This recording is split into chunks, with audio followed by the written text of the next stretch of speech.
اور سامنے اسٹیج پر جا کر بیٹھ چکی تھی، اور کچھ دیر بعد دلہے میاں یعنی مدثر بھائی بھی اس کے ساتھ آ کر بیٹھ چکے تھے۔ دونوں کی جوڑی چاند اور تارے کی جوڑی لگ رہی تھی۔ جب کھانا کھلنے کا وقت ہوا تو میرے ابا نے مجھے اشارہ کیا کہ ویٹر کو بلاؤ اور کھانا کھلوا دو۔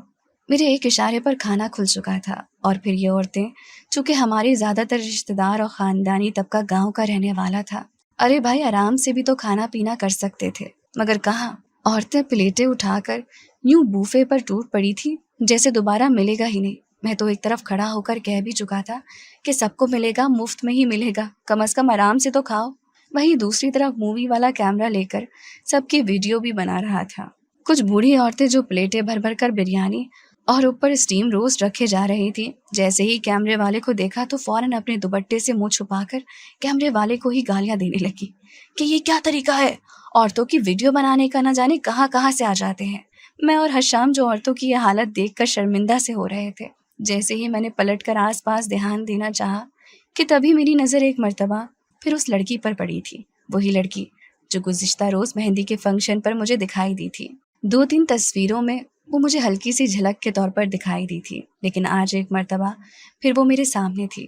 اس نے گزشتہ رات والا ہی فراک پہن رکھا تھا، جامنی رنگ کا، اور سفید رنگ کی چادر اوڑھ رکھی تھی۔ جس کرسی پر وہ بیٹھی تھی اس پر ہی رکھی ہوئی تھی۔ بالوں کو کھول کر کندھوں پر پھیلایا ہوا تھا۔ بال زیادہ گھنے اور لمبے نہیں تھے، بس کندھوں تک ہی آتے تھے۔ میک اپ کے نام پر بس ہلکی سی لپسٹک لگائی ہوئی تھی جو اس نے ہونٹوں پر لگا رکھی تھی۔ اس کے سامنے بریانی کی پلیٹ بھری ہوئی پڑی تھی، سالن بھی بہت وافر مقدار میں تھا، حالانکہ اس کے ساتھ کھانے والا اور کوئی موجود نہیں تھا۔ وہ آس پاس نظر دوڑاتی دیکھتی تیز تیز یوں کھانا کھا رہی تھی کہ آدھا کھانا اس کے منہ سے نکل کر باہر گر رہا تھا۔ یہ منظر دیکھ کر میں عجیب سا ہو گیا۔ باقی لوگوں میں اور اس میں زمین آسمان کا فرق تھا۔ میں اسے شک بھی نہیں ہونے دے رہا تھا، لیکن میری نظریں اس پر تھیں۔ جس قدر وہ خوبصورت تھی اتنی ہی بھوکی بھی لگ رہی تھی۔ اسے یوں کھانا کھاتے دیکھ کر تو دل ہی دل میں شرمندہ ہو رہا تھا میں، لیکن جو حرکت اس لڑکی نے کی، میرے تو 14 طبق روشن ہو چکے تھے۔ اس نے اسٹیم روسٹ کا ایک بڑا پیس اٹھایا اور بجائے منہ میں لے جانے کے سیدھا کرسی کے نیچے لے گئی۔ یقیناً اس نے وہاں پر کوئی بیگ رکھا ہوا تھا۔ میرے تو ہوش ہی گویا اڑ چکے تھے۔ اتنی پیاری خوبصورت لڑکی اور حرکتیں ایسی بھوکوں والی، میں تو اسے بڑا ہی اچھا اور شریف خاندان سے سمجھ رہا تھا، لیکن اس حرکت کے بعد میں کتنی دیر آنکھیں حیرت سے پھاڑے اسے دیکھتا رہا۔ لیکن وہ تو تیز تیز بریانی کھانے میں اور ساتھ بہانے سے چمچ سے ہی اپنے پاس موجود بیگ میں رکھے شاپر میں سارا کھانا ڈالنے میں لگی ہوئی تھی، اور آس پاس دیکھ کر مسکرا بھی رہی تھی، مگر اسے کہاں خبر تھی کہ وہ میری نظر میں آ چکی تھی۔ میں یوں ہی سیٹی بجاتا گنگناتا ہوا دھیرے دھیرے 2 ٹیبل سے گھوم کر اس کے پیچھے جا کر کھڑا ہو گیا۔ وہ اس بات سے انجان تھی۔ جیسے ہی اس نے نان کو لپیٹ کر بیگ میں رکھنا چاہا تو اگلے ہی پل میں نے اس کی نازک کلائی کو پکڑ لیا۔ بچ سے آج سے پہلے میں نے کسی صنف نازک کو چھوا تک نہیں تھا۔ یوں جب اسے ہاتھ لگایا تو پورے وجود میں ایک کرنٹ کی لہر دوڑی۔ میں اس کا ہاتھ پکڑ کر کھڑا کرسی کے ٹیک پر دوسرا بازو ٹکائے این اس کے کان کے قریب جا کر کہنے لگا، یہ کیا کر رہے ہو؟ مفت خور لڑکی، نہ جان نہ پہچان، میں تیرا مہمان۔ اس کا ہاتھ تو کہاں پہ جھکا تھا، نان اس کے ہاتھ سے چھوٹ کر خود ہی شاپر میں گرا تھا، جبکہ میری جان اس وقت نکلی جب اس نے تیزی سے پلٹ کر دیکھا۔ اتنے قریب سے دیکھنے پر مجھے معلوم پڑا کہ اس کی آنکھیں گہری سیاہ تھیں، بڑی بڑی آنکھیں۔ ایک پل تو ان میں کھونے میں مجبور ہو چکا تھا میں تو یہ بھی بھول چکا تھا کہ آس پاس کئی لوگ موجود ہیں، جن میں سے 2-3 کی تو مجھ پر نظر بھی پڑ چکی تھی۔ وہ کانپ کر فوراً کرسی سے کھڑی ہوئی۔ ایک لمحے کی بھی دیر کیے بغیر اس نے بیگ اٹھایا اور بغیر پیچھے مڑ کر دیکھے دوسری جانب سے نکل کر باہر جانے لگی۔ میں اسے پکڑنے کے لیے آگے بڑھا، لیکن تب تک حشام بیچ میں آ چکا تھا۔ مجھے بازو سے پکڑ کر وہ اپنی طرف کھینچ کر بولا، کچھ شرم و حیا ہے؟ تیری بہن کی رخصتی ہونے والی ہے اور تو کیا کر رہا ہے؟ تیری بہن کی رخصتی ہونے والی ہے اور تو اس بیچ میں بچیاں تاڑ رہا ہے۔ حشام اور میں ایسے ہی تھے، اس طرح کی بات کر دیا کرتے تھے، لیکن میں اگلے ہی پل رونی سی صورت بنا کر کہنے لگا کہ یار تجھے نہیں پتا، وہ لڑکی شکل سے جتنی معصوم لگتی ہے اتنی ہے نہیں۔ حشام مجھے کن آنکھوں سے دیکھ رہا تھا؟ میں اسے بتانا چاہتا تھا کہ یہ لڑکی کیا کرتی ہوئی پکڑی گئی ہے، لیکن میری ضمیر نے مجھے لتاڑ دیا۔ مجھے اچھا نہیں لگا کہ میں اس لڑکی کے بارے میں یوں حشام کو بتاتا کہ وہ کیا کچھ کرتی پکڑی گئی۔ میں اگلے پل بات بدل گیا کہ یار کچھ نہیں، وہ تو اس کی چادر ادھر رہ گئی، تو وہیں اسے بلا رہا تھا کہ اپنی چادر تو لے کر جاؤ۔ میری نظر کرسی پر پڑی، اس کی چادر پڑی تھی، تو میں نے دیکھ کر یہی بولا، تبھی میرے ابو نے حشام کو بلایا تو میں نے گہری سانس خارج کی، اس چادر کو اٹھایا اور شادی ہال سے باہر نکل آیا۔ آس پاس نظر دوڑائی لیکن وہ کہیں بھی نہیں تھی۔ مجھے یہ بات بڑی عجیب لگی لیکن ہنسی بھی آ رہی تھی کہ بچوں دوبارہ ملو مجھے کبھی، دیکھنا میں تمہارا حشر کیا کرتا ہوں۔ فاطمہ کا رخصتی کا وقت ہو چکا تھا، اس لیے میرا سارا دھیان اس کی طرف تھا۔ جس پل وہ میرے گلے آ کر لگی تو چند ہی سیکنڈ میں نہ جانے کتنے ہی مناظر، بچپن سے لے کر لڑکپن اور پھر جوانی تک، تمام تر شہزادی میری آنکھوں میں کسی فلم کی طرح لہرا گئی تھی۔ لیکن پھر بھی اس کے ماتھے پر لب رکھ کر میں نے اسے دعائیں دی کہ فکر مت کرنا، اگر کبھی بھی تمہیں میری ضرورت ہو، چاہے کیسا بھی وقت ہو، بس تم مجھے ایک آواز دینا، تمہارا بھائی دوڑا دوڑا تمہارے پاس چلا آئے گا۔ میری بہن اپنے ہم سفر کے ساتھ رخصت ہو کر جا چکی تھی اور میں کتنی دیر بچوں کی طرح بلک بلک کر روتا ہوا ایک طرف کھڑا اسے دیکھتا رہا۔ یہ میرے ماں باپ بھی تھے جنہوں نے مجھے سنبھالا تھا اور کہا تھا ویسے تو 24 گھنٹے اس سے لڑتا رہتا تھا، اسے چین نہیں لینے دیتا تھا، لیکن آج جب وہ چلی گئی ہے تو سب سے زیادہ رو بھی تم ہی رہے ہو۔ خیر وہ خوش تھی اور میں جانتا تھا کہ وہ یقیناً وہاں شگل لگا کر رکھے گی۔ ابو نے فوراً سے سارا سامان سمیٹنے کا حکم جاری کر دیا۔ میں ٹینٹ ورکر کے ساتھ مل کر سارا سامان سمیٹنے میں مدد کروا رہا تھا کہ جب میری نظر ایک جانب پڑی کرسی پر پڑی، اس پر وہی چادر رکھی ہوئی تھی، اسی لڑکی کی چادر۔ بے ساختہ میرے لبوں پر مسکراہٹ آ گئی وہ چادر دیکھ کر۔ میرے کس کام کی تو نہیں تھی، لیکن ایک یاد ہی سمجھ کر میں نے اس چادر کو اٹھا لیا اور پھر گھر آ کر اس چادر کو اپنے کمرے میں لے گیا۔ جب میں اس چادر کو دیکھتا مجھے بار بار وہ لڑکی یاد آتی، یہاں تک کہ اس کے بعد دعوتوں اور فیملی پکنک میں سب کچھ تو بھول ہی چکا تھا کہ میری ملاقات ایک لڑکی سے بھی ہوئی تھی۔ شادی کو تقریباً آدھا ماہ گزر گیا تھا۔ جب زندگی واپس معمول پر لوٹی تو میں ایک روز یونیورسٹی سے سیدھا فیکٹری جا رہا تھا۔ ابا نے خاص ڈانٹ کر بلوایا تھا کہ بہت کر لی آوارہ گردی، اب آ کر میرے ساتھ فیکٹری بھی دیکھو، پڑھائی کا بہانہ کر کے تم نے بہت وقت ضائع کر لیا ہے۔ یوں میں یونیورسٹی سے تھکا ہارا سیدھا فیکٹری کی جانب جا رہا تھا کہ جب مجھے وہ لڑکی دکھائی دی، ہاں وہی لڑکی جس کی آنکھیں موٹی موٹی تھی، سفید چادر تو میرے پاس چھوڑ آئی تھی، لیکن نہ جانے سفید رنگ کی چادر کہاں سے نکال لی تھی۔ اس نے باقی چہرہ تو ڈھکا ہوا تھا لیکن وہ قاتل نظریں یوں ہی بے حجاب تھیں۔ وہ اکیلی نہیں تھی، اس کے ساتھ 2 بچے بھی تھے۔ اگلے ہی پل میرے دل میں نہ جانے ٹیس سی اٹھی، کیا وہ شادی شدہ تھی؟ یہ 2 بچے اس کے ہیں؟ یہ سوچ کر میں نے سر نہیں میں ہلا دیا۔ ارے نہیں، عمر میں تو صرف کوئی 19-20 کی لگتی ہے اور یہ 2 بچے تو کوئی 6-7-8 سال کے تھے۔ بھلا اتنی چھوٹی لڑکی کے اتنے بڑے بڑے بچے کیسے ہو سکتے تھے؟ وہ جس طرح گھبرائے ہوئے انداز میں ان 2 بچوں کا ہاتھ پکڑ کر لے جا رہی تھی، مجھے کوئی شک ہوا۔ جیسے ہی وہ سڑک کراس کر کے آگے بڑھی کہ اچانک وہاں پر سپر مارکیٹ سے 3 سیکیورٹی گارڈ اور ایک ورکر بھی باہر نکلا۔ آس پاس نظر دوڑا کر ڈھونڈتے ہوئے بڑھے تھے۔ میری نظر ابھی تک اس لڑکی پر ہی مرکوز جو گاڑیوں کے پیچھے چھپتی چھپاتی جا رہی تھی۔ میری گاڑی کے شیشے پر دستک ہوئی، میں نے شیشہ نیچے کیا تو وہی ورکر تھے۔ مجھ سے پوچھنے لگے کہ کیا آپ نے یہاں پر کسی لڑکی کو دیکھا ہے؟ سفید چادر لی ہوئی تھی، بڑی بڑی آنکھیں ہیں، 2 بچے بھی ساتھ ہیں جنہوں نے ایک جیسے رنگ کے کپڑے پہن رکھے ہیں۔ دیکھ تو میں چکا تھا اور بتانے بھی لگا تھا کہ وہ جا رہی ہے، لیکن پھر کچھ سوچ کر چپ ہو گیا۔ کہنے لگا کیوں، کیا ہو گیا ہے؟ بھائی صاحب خیر تو ہے؟ میری اس بات پر اس سیکیورٹی اہلکار نے غصے سے مجھے دیکھا اور کہنے لگا، ایسی کوئی خانہ خراب کی بچی ہے، اسٹور سے 5,000 روپے کا سامان لے گئی ہے، کہتی ہے میں ابھی ٹیکسی میں سامان رکھ کے آ رہی ہوں، میری دادی یہیں بیٹھی ہوئی ہے۔ وہاں بوڑھی عورت کوئی بیٹھی تھی، ہم نے بھی یہی سمجھ لیا کہ شاید اس کے ساتھ آئی ہوگی، لیکن تبھی ایک عورت آئی اور اس بوڑھی اماں کا ہاتھ پکڑ کر چلی گئی۔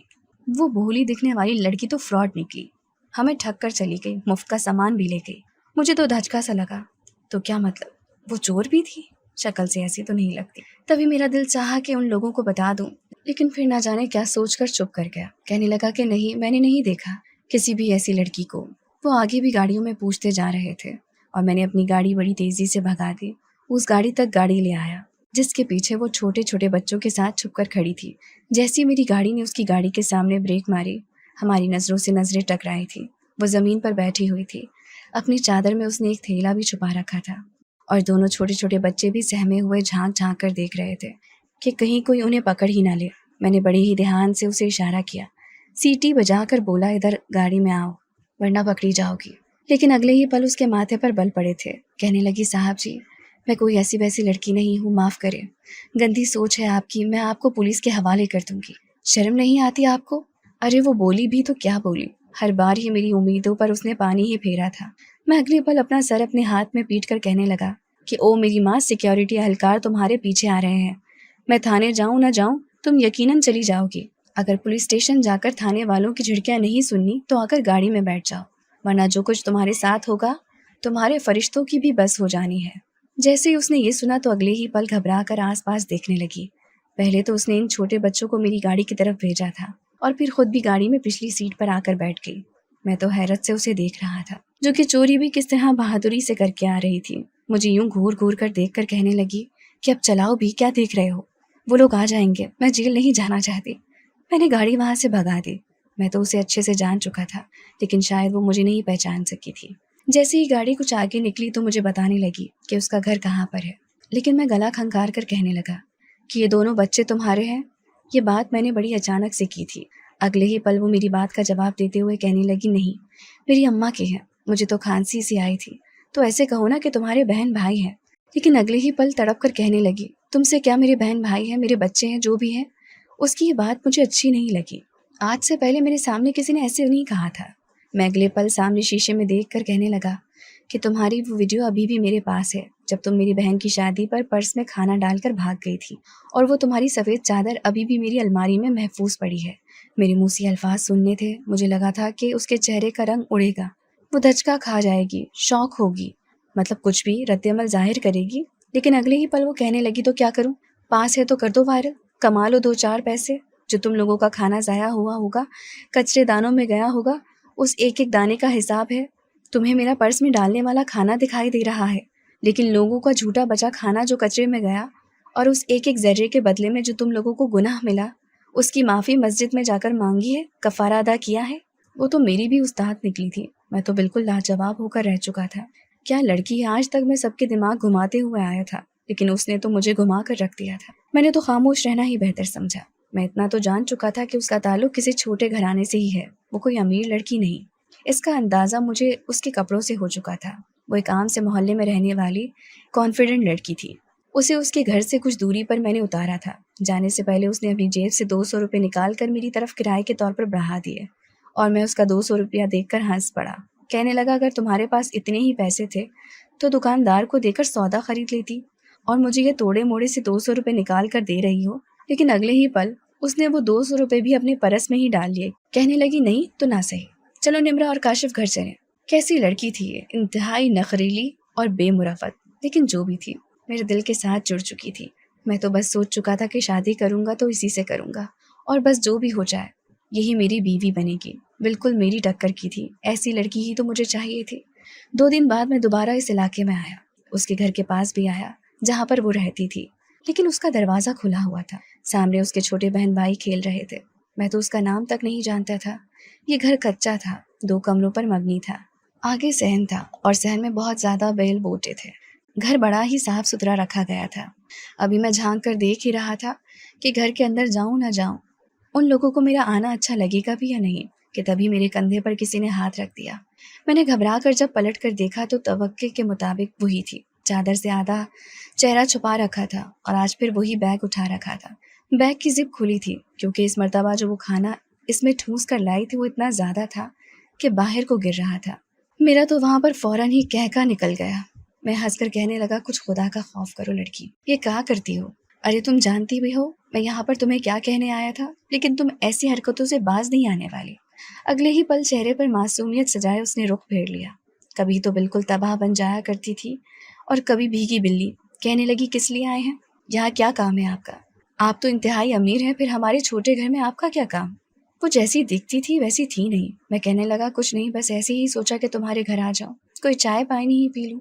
آپ کے ہاں مہمانوں کو چائے پانی پلانے کا رواج ہے. میری اس بات پر وہ گھر میں داخل ہوئی اور اس گھر کا دروازہ کھول دیا. سامنے چارپائی پر اس کی امی بیٹھی تھی. مجھے دیکھ کر اپنا چشمہ ٹھیک کر کے کہنے لگی رابعہ بیٹا یہ کون ہے؟ اچھا تو اس دبنگ لڑکی کا نام رابعہ تھا. اگلے ہی پل وہ کہنے لگی کہ کچھ نہیں، گھر کے باہر کھڑے ہو کر تانکا جھانکی کر رہا تھا. کہہ رہا تھا چائے پینی ہے، اب چائے کے لیے اتنا دودھ تو ہمارے پاس ہے نہیں، میں قہوہ ہی بنا کر لے آتی ہوں. اتنا کہہ کر اس نے ایک نظر مجھے دیکھا. کرسی نکال کر دوں؟ کرسی نکال کر اپنی ماں کے سامنے رکھی اور خود کچن میں چلی گئی. وہ عورت مجھے حیرت سے دیکھ رہی تھی. کہنے لگی بیٹا تم یہاں کے لگتے تو نہیں ہو، بڑے صاحب جی جیسے لگتے ہو، امیر خاندان سے ہو نا، دیکھو اگر میری بیٹی نے کوئی غلطی کر دی ہے تو میرے یہ جڑے ہاتھ دیکھ لو، بس جب سے اس کے ابا کی وفات ہوئی ہے تب سے ایسی ہو گئی ہے۔ وہ عورت مجھے بتانے لگی کہ اس کے ابا نے حکومت سے قرضہ لے رکھا تھا تاکہ اس کی پڑھائی کو آگے جاری رکھ سکے، یہ ڈاکٹر بننا چاہتی تھی، لیکن غریب کے گھر میں تو خواب بھی دیکھنا جیسے جرم ثابت ہوتا ہے۔ تھوڑے بہت پیسے کر کے وہ ہم قرضہ ساتھ ساتھ اتار رہے تھے کہ دن بدن بڑھتی مہنگائی اور ٹیکسوں نے ہم سے ہمارا سب کچھ چھین لیا۔ میرا شوہر بھی ایسے نہیں مرا، جب دروازے پر بار بار قرضے والے اور بجلی کے بل کے لیے دہلیز تک آنے لگے لوگ، تو ایک رات میرا شوہر یہ سب کچھ برداشت نہ کر سکا اور ہارٹ اٹیک سے مر گیا۔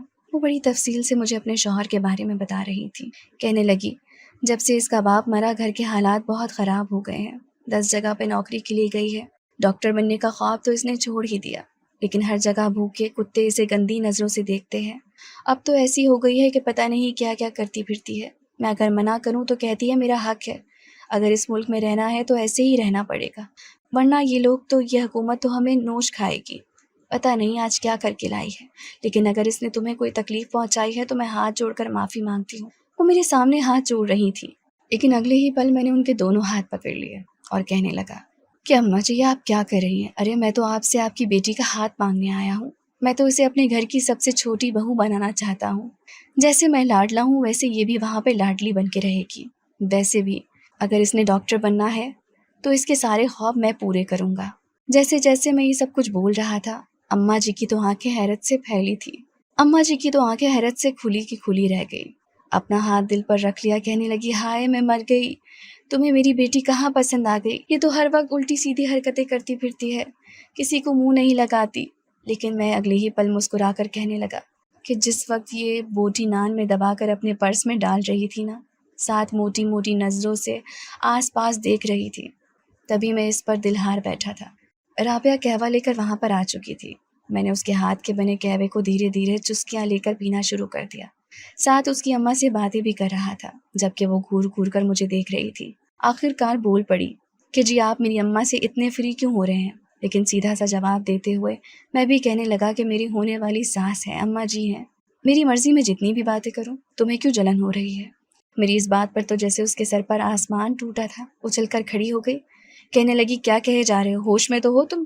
میں اٹھا اور اس کے پاس گیا اور کہنے لگا دیکھو رابعہ، میں نہیں جانتا تم میرے بارے میں کیا سوچتی ہو کیا نہیں، لیکن مجھے بس اتنا پتا ہے کہ میں تم سے محبت کرتا ہوں اور اپنی آگے کی زندگی تمہارے ساتھ گزارنا چاہتا ہوں۔ یقین مانو ہم دونوں مل کر بہت شغل لگائیں گے۔ میں اسے جو سب کچھ بتایا جا رہا تھا وہ دیدے پھاڑ کر مجھے دیکھ رہی تھی، کہنے لگی کیا یہ کوئی مذاق ہے؟ میں نے کہا نہیں، یہ مذاق نہیں ہے بلکہ حقیقت ہے، میں تمہیں پسند کرتا ہوں اور تب سے ہی کرتا ہوں جب تمہیں پہلی مرتبہ دیکھا تھا۔ وہ خاموشی سے وہاں سے اپنے کمرے میں جا چکی تھی بغیر جواب دیے۔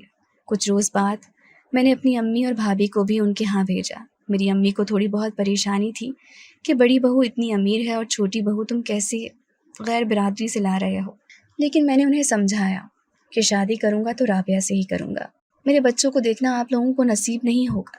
آخرکار ماں باپ کا لاڈلا تھا سو وہ بھی مان گئے، کیوں جب میرا رشتہ بار بار رابعہ کی دہلیز پر گیا تو وہ بھی انکار نہ کر پائے۔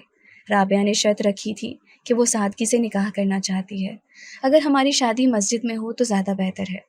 مجھے تو اپنے منہ سے نکلی ہوئی بات یاد آنے لگی جب میں نے کہا تھا کہ میں تو بس مسجد میں ہی نکاح کروں گا۔ میں نے اور رابعہ نے سادگی سے ہی مسجد میں نکاح کیا اور ولیمہ دھوم دھام سے کیا تھا۔ شادی کے بعد رابعہ کافی بدل چکی تھی، لیکن ایک معصوم روایتی بیویوں جیسی ہو چکی تھی۔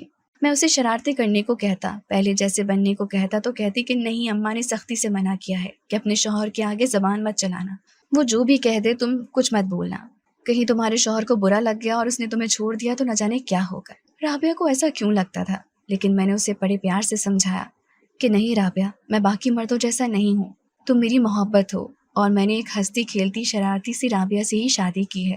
میں کہتا ہوں کہ وہ مرد بڑا خوش نصیب ہوتا ہے جس کی بیوی اس سے ڈرے بغیر بات کرتی ہے۔ دنیا کی نظر میں چاہے ان کا رشتہ جیسا بھی ہو، لیکن بند کمرے میں آنے کے بعد وہ دونوں میاں بیوی کم اور دوست زیادہ لگتے ہیں۔ کچھ ایسا ہی رشتہ میرا اور رابعہ کا بھی ہو چکا تھا، لیکن آج بھی ہم لڑنے پر آتے تو میں اتنی آگے نکل جاتی کہ یہ بھی نہ یاد رہتا کہ وہ میری بیوی ہے اور میں اس کا شوہر۔ جب ہماری لڑائی ہوتی ہے تو پورا گھر دیکھتا ہے، اماں سر پکڑ کر بیٹھ جاتی ہیں، بھابیاں بھی میری بیوی کو دیکھ دیکھ کر اپنے شوہروں سے یوں ہی لڑنے کی کوشش کرتی ہیں، لیکن اب کیا کیا جا سکتا ہے،